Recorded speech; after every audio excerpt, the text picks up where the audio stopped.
11월 11일 똑딱이 주식입니다. 자, 결국은 기준점을 넘지 못한 지수가 오늘 빠졌죠.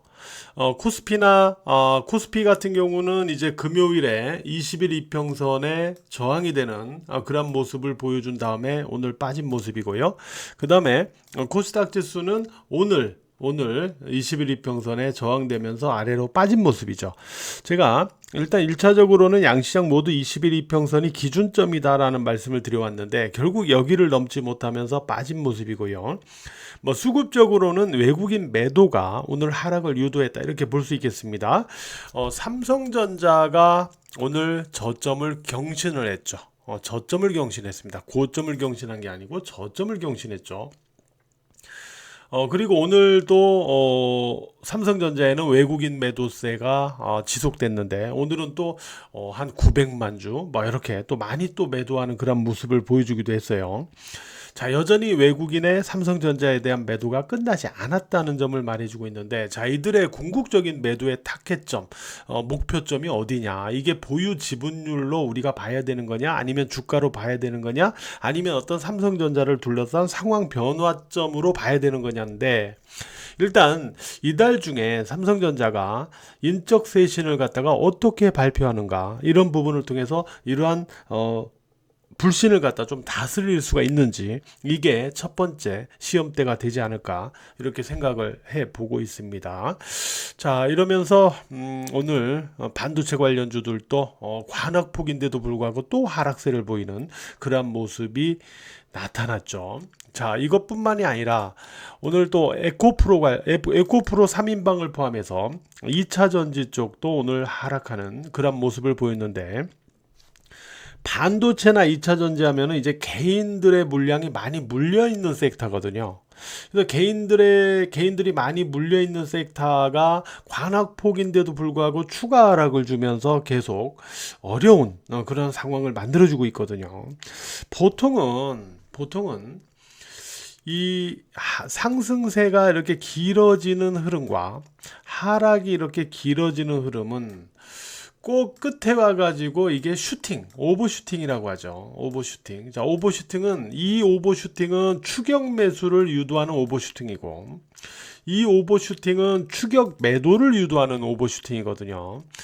자, 그래서 지금 일단 반도체나 2차 전지는 이러한 부분까지 감안해 보면은 참 고난의 구간이다라고 우리가 볼 수 있는데, 이 구간을 과연 잘 이겨내서 나중에 회복 구간을 맞이할 수 있을지 아닐지 이제 이런 부분을 우리가 참 이제 겪어야 되는데 말이죠. 소위 말하는 일부 전문가라고 하는 사람들이나 또는 유튜버들도 마찬가지입니다. 불과 6만 원대, 삼성전자 6만 원대 이런 자리에서는 사야 된다. 사야 된다. 여기서는 이제는 더 빠질 데가 없다 이러지만은 또 이렇게 빠져내려오니까 이제는 지금이라도 좀 줄여야 된다 라거나 이제 불안해지는 거죠. 이렇게 빠지니까. 그러니까 이런 과정을 겪어야 된다라는 게 이제 문제인데 말이죠. 네. 그리고 오늘은 또 화장품 관련주들도 많이 빠졌어요. 그죠? 화장품 관련주들도 오늘 많이 빠졌거든요. 그래서 한미 FTA로 인해서 현재 국내 그 기초 화장품 쪽이나 식품 이쪽은 이제 무관세 혜택을 받고 있잖아요.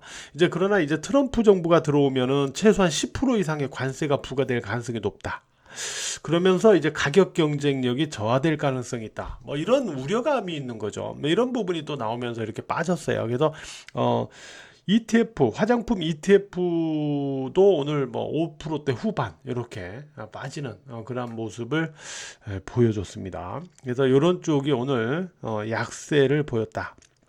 반면에 트럼프 관련주들은 강세를 유지를 했습니다.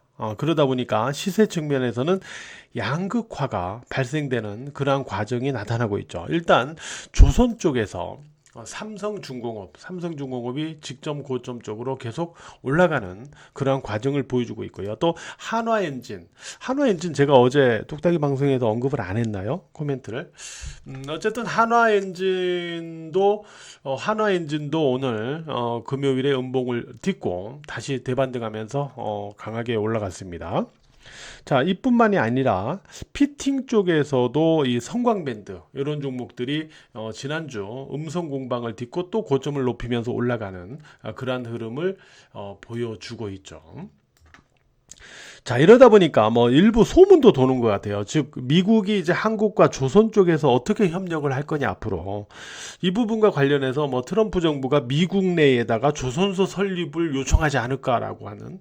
근데 이거는 그냥 일단 뭐 추정입니다, 추정. 이런 것들이 뭐 또 소문으로 돌고 이런 과정도 있었던 것 같아요.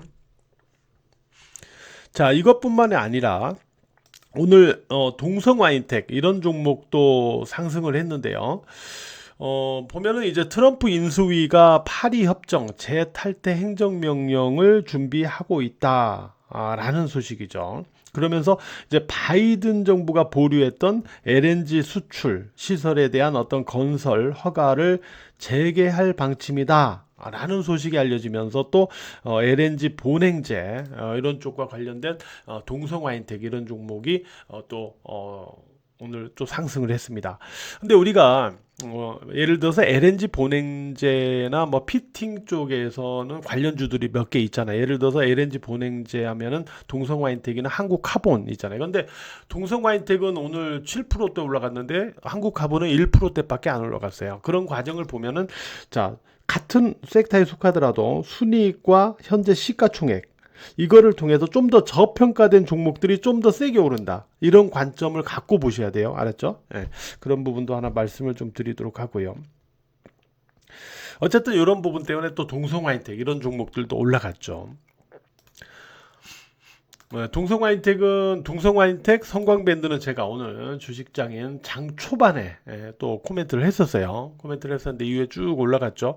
그리고 오늘 그 우크라 재건주 쪽에서 이제 푸틴과 트럼프가 통화를 했다. 뭐 이런 소식이 또 미국 내 소식통으로 이렇게 또 알려지다 보니까 우크라이나 재건주에서 요 HD 현대건설기계하고 현대에버다임 이런 종목들이 또 상승을 시도했어요. 그래서 오늘 HD 현대건설기계 뭐 11%대 이렇게 뭐 상승을 했었는데 뭐 HD 현대건설기계나 현대 에버다인 같은 경우는 지난주에 이제 수요일 날 제가 이제 두 종목을 선별해서 얘기했던 종목이었는데 HD 현대건설기계 같은 경우는 금요일에도 주식장인과 멤버십에서 매수 코멘트를 했던 종목이에요.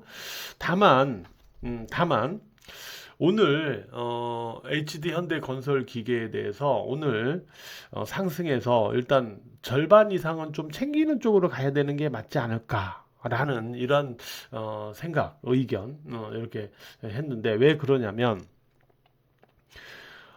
과연 우크라이나 전쟁에 대한 어떤 종전이나 휴전, 트럼프의 생각처럼 쉬울까 하는 부분이죠. 이거와 관련해서도 이제 논쟁들이 있는데 우크라이나와 러시아가 휴전을 하든 종전을 하든 끝내려면은 이제 양 국가가 지금 많은 피해를 받잖아요. 전쟁을 하면서 물론 우크라이나 피해가 대부분이지만은 이들이 그렇게 할 만한 명분을 만들어야 될 거 아니에요. 예를 들어서 뭐 러시아 같은 경우는 우크라이나 영토의 일부를 받는다거나 뭐 아니면 나토 가입을 뭐 수십 년간 유예를 시킨다거나 뭐 여러 가지. 또 우크라이나 입장에서는 내 땅을 왜 줘? 이렇게 피해도 크게 입었는데 그리고 전쟁 끝나면 이 피해는 누가 보상해 줄 거야? 이런 복잡한 일이 있는데 트럼프 생각처럼 그렇게 과연 쉽게 종전 휴전이 가능할 거냐? 또 나토나 또 EU, 유럽 이쪽에 또 이해관계도 있잖아요. 그죠? 일기 집권 때도 트럼프가 이제 북핵 없게 만들겠다 해갖고 김정은을 막 만났지만은 결국은 실패했잖아요. 그죠? 이런 것처럼 이게 과연 쉽겠는가 하는 의견들도 있어요. 근데 창 끝나고 나서 또 뭐가 나왔냐면은 여기 나왔어요. 이런 소식. 크렘린궁에서 트럼프 푸틴 통화의 미국 보도를 부인했습니다. 그런 일이 없다. 라고 또 부인을 했거든요. 예, 이런 게 또 있었어요. 어쨌든. 예. 근데 어쨌든 오늘 저는 이쪽에 대해서는 절반 이상은 일단 차익을 하자라는 의견을 좀 드렸었는데요. 그리고 방산 또 저궤도 위성 이런 쪽과 관련된 종목들이죠. 뭐 한화 시스템 이게 이제 계속 급등을 하고 있습니다. 방산과 저궤도 위성 이게 맞물려 있는 종목이죠. 지금 맞물려 있는데 요것도 맞물려 있어요. 한화 에어로스페이스. 근데 이 종목은 이미 이렇게 많이 올라간 종목이다 보니까 이제 안 올라갔던 하나 시스템, 물론 메리트도 모멘텀적인 부분도 따지고 있지만 요 종목이 좀 단기로 급반등을 하고 있습니다. 이뿐만 아니라 AP 위성, 라이콤 이런 종목들도 반등을 동반해서 좀 시도를 했었고요. 그래서 이쪽이 또 올랐고 우주항공에서 또 한국 항공우주 이런 종목이 또 올라가고 있고요. 다 트럼프 연계된 종목들입니다. 또 자율주행 쪽, 자율주행도 트럼프 정부 들어서 과세에 대한 어떤 메리트, 그 메리트가 있지 않을까. 뭐 이런 과세 지원과 관련해 이런 부분이 있잖아요. 그래서 물론 자동차와 같이 올라간 부분도 있지만 HL 만도, 현대 모비스 이런 종목들이 오늘 상승했고 또 변압기 쪽에서 HD 현대일렉, 효성중공업 이런 종목들이 상승했는데요. 자, 이쪽과 관련된 흐름은 어떤 부분이 있냐면은 트럼프 정부가 미국 내 인프라 투자에 대한 확대를 만들 것이다라는 어떤 기대감 이런 부분이 좀 있다라고 봐야 될 것 같습니다. 그래서 전부 다 트럼프 정부 연계된 기대 심리로 다 올라간 거예요. 오늘 바이오에서는 알테오젠이 이제 금요일날 고점을 높였기 때문에 제가 리가켄 바이오가 고점을 다시 경신하는지를 체크해보자. 이 종목을 체크해보자. 후속적으로는 이렇게 제가 말씀을 드렸잖아요. 그런데 오늘 10% 가까이 오르면서 결국 고점을 경신하는 그러한 흐름을 오늘 리가켄 바이오가 또 보여줬습니다. 자, 이렇게 되니까 오늘 반도체, 2차전지, 화장품은 아래로 꼬라박고 트럼프 관련 시세들은 또 위로 올라가면서 시세 양극화가 이렇게 진행이 되고 있는 그런 모습인데 일단은 지수상으로는 지금 코스피 지수 같은 경우는 지난번에도 한번 제가 얘기를 했을 텐데 2500포인트 아래에는 또 관악폭 영역이거든요. 코스피는 이런 부분을 좀 염두에서 후속 체크를 하고요. 또 코스닥 같은 경우는 지금은 가격 조정이 아니고 기간 조정 영역에 있다라는 말씀 드렸거든요. 자, 기간 조정 영역에 있기 때문에 또 언제 어떻게 변할지는 몰라요. 근데 오늘